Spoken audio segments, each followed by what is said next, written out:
Dictation start होगा 5 second बाद। Start. महोदय, हिंदी चिरकाल से ऐसी भाषा रही है जिसने शब्दों का उनके भिन्न देश अथवा भाषा में उद्गम होने के कारण बहिष्कार नहीं किया। स्टॉप। सच पूछिए तो सभी जीती जागती भाषाओं का यह एक गुण है कि वे अपने शब्द भंडार को बढ़ाने में हिचकती नहीं, चाहे शब्द किसी भी उद्गम के हो। स्टॉप। उन पर अन्य भाषाओं का प्रभाव पड़े बिना नहीं रह सकता, क्योंकि सभी जीती जागती भाषाओं में आदान प्रदान होता ही रहता है।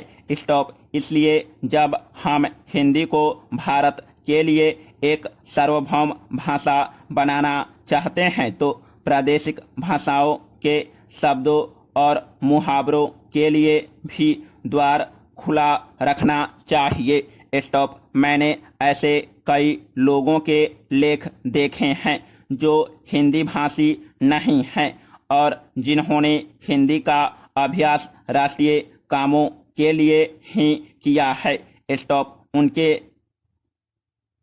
लेखों में कुछ ऐसे शब्द और मुहावरे देखने में आए हैं जो अर्थ तो स्पष्ट कर देते हैं पर आधुनिक हिंदी में प्रचलित नहीं हैं। स्टॉप। अन्य भाषा भाषी ऐसे शब्दों और मुहावरों को अक्सर व्यवहार में लाया करेंगे और हम हिंदी भाषियों को उनका स्वागत करना चाहिए, न कि बहिष्कार। स्टॉप। हिंदी सच्चे अर्थ में राष्ट्रभाषा तभी होगी जब भारत के सभी निवासी इसके साथ प्रेम करने लगेंगे और इसकी उन्नति में अपना गौरव मानने लगेंगे। स्टॉप। यह भावना तभी उत्पन्न और परिपुष्ट हो सकती है जब वे यह समझने लगे कि हिंदी में कुछ उनकी भी अपनी देन है और हिंदी पर उनका भी कुछ अधिकार है। स्टॉप। मैं समझता हूँ कि हमें इस भावना का स्वागत करना चाहिए और इससे डरना नहीं चाहिए। स्टॉप। मैं तो यह भी मानता हूँ कि कहीं कहीं हमारे व्याकरण पर भी अहिंदी भाषियों का प्रभाव पड़ेगा और हमको उससे भी नहीं डरना चाहिए। पैरा। इसलिए मैं चाहता हूँ कि हिंदी भाषी और हिंदी संस्थाएं निष्पृह भाव से हिंदी की श्रीवृद्धि में लग जाए, जिससे अन्य भाषा भाषी भी उसके विभिन्न प्रकार के साहित्य से परिचय पाने के लिए उसे सीखना आवश्यक समझे। जिस प्रकार आज कोई भी विद्वान आधुनिक विद्वान से परिचय प्राप्त करने के लिए यूरोपीय भाषाओं का अध्ययन करना आवश्यक समझता है। स्टॉप। यदि केवल काव्य अथवा ललित कला संबंधी ग्रंथ ही यूरोपीय भाषाओं में होते तो हमको उन भाषाओं को सीखने की शायद आवश्यकता भी न होती, पर विज्ञान से परिचय प्राप्त करने के लिए उन भाषाओं का जानना अनिवार्य हो गया है। स्टॉप। उसी प्रकार हिंदी भी इतनी समृद्ध होनी चाहिए कि आधुनिक विद्याओं को प्राप्त करने के लिए उसका जानना केवल पर्याप्त ही नहीं, आवश्यक भी हो जाए तथा इस भाषा में मौलिक ग्रंथ भी लिखे जाएं, जिनको पढ़ने के लिए अहिंदी भाषियों के लिए हिंदी सीखना आवश्यक हो जाए।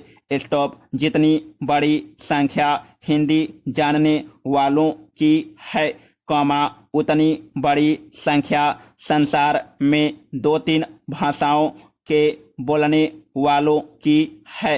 स्टॉप। इसलिए यदि इतने लोगों में यह भावना उत्पन्न हो जाए कि वे हिंदी को संसार की भाषाओं में समुचित स्थान उपलब्ध कराना चाहते हैं तो हिंदी का गौरव बढ़ेगा। पैरा। आदरणीय महोदय, हिंदी के लिए यह अवश्य ही गौरव का विषय है कि उसे भारतीय संविधान ने अखिल भारतीय भाषा का स्थान दिया है। स्टॉप। इससे हिंदी भाषियों और हिंदी से संबंध रखने वाली सभी संस्थाओं का दायित्व बहुत बढ़ गया है। स्टॉप। संविधान में हिंदी को यह ऊंचा स्थान दिए जाने का विशेष कारण यह था कि इसके जानने और बोलने वालों की संख्या भारत की दूसरी भाषाओं के जानने वालों से कहीं अधिक है। स्टॉप। उन भाषाओं का भी अपना गौरवपूर्ण साहित्य है और उनके बोलने वाले अपनी भाषाओं के साथ प्रेम रखते हैं और उन पर गर्व करते हैं। स्टॉप। इसलिए सभी ने हिंदी को जब वह स्थान दिया है, तो यह समझकर नहीं कि उनकी अपनी भाषा किसी बात में कम है, पर यह समझकर कि राष्ट्रीय काम के लिए हिंदी का ही प्रचार और प्रसार सुगम और सुलभ होगा। स्टॉप। हिंदी को अखिल भारतीय कामों के लिए प्रधानता देते हुए प्रादेशिक भाषाओं को यहाँ के कामों के लिए प्रधानता दी गई है। स्टॉप। इसलिए यह अनिवार्य है कि जहाँ हिंदी का प्रचार हो, वहाँ प्रादेशिक कामों के लिए स्थानीय भाषाओं को भी प्रोत्साहन दिया जाए और वे अपने सीमित क्षेत्र में अपना काम सुचारू रूप से करे। स्टॉप। शायद यह कहना भी अनुचित न होगा कि हिंदी भाषी राज्यों में तो हिंदी का वही स्थान होगा जो किसी भी प्रादेशिक भाषा का उसके अपने राज्य में, पर अन्य भाषा भाषी राज्यों में सीमित काम और अखिल भारतीय क्षेत्र में प्रायः सभी काम हिंदी द्वारा किए जाएंगे। पैरा। हिंदी भाषियों का प्रयत्न यह होना चाहिए कि अहिंदी भाषियों ने जिस सद्भावना से हिंदी को राष्ट्रीय कामों के लिए स्थान दिया है, उसी सद्भावना के साथ वे हिंदी के प्रचार में तत्पर हो। स्टॉप। हिंदी को किसी भी प्रादेशिक भाषा से होड़ नहीं है। स्टॉप। सच पूछिए तो हिंदी भाषियों को अन्य प्रादेशिक भाषाओं का पोषक और समर्थक होना चाहिए, जिस प्रकार अहिंदी भाषी हिंदी के पोषक और समर्थक होना चाहते हैं।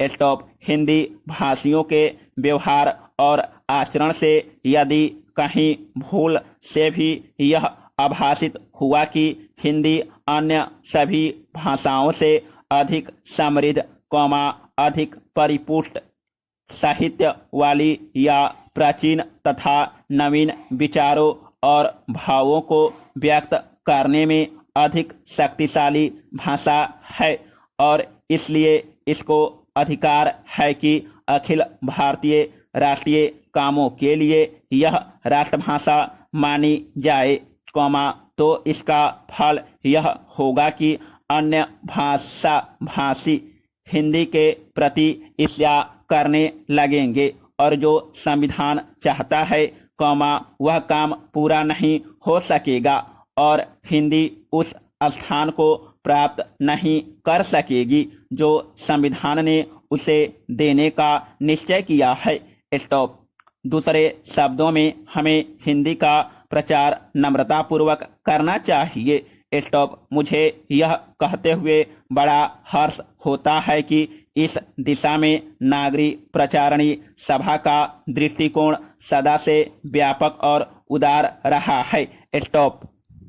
सभा के पदाधिकारियों तथा कार्यकर्ताओं ने सदा ही अन्य भारतीय भाषाओं का समुचित आदर किया। स्टॉप। यह सभा की परंपराओं के अनुकूल ही है कि हीरक जयंती के उपलक्ष्य में एक प्रकाशन योजना बनाई गई है। समाप्त।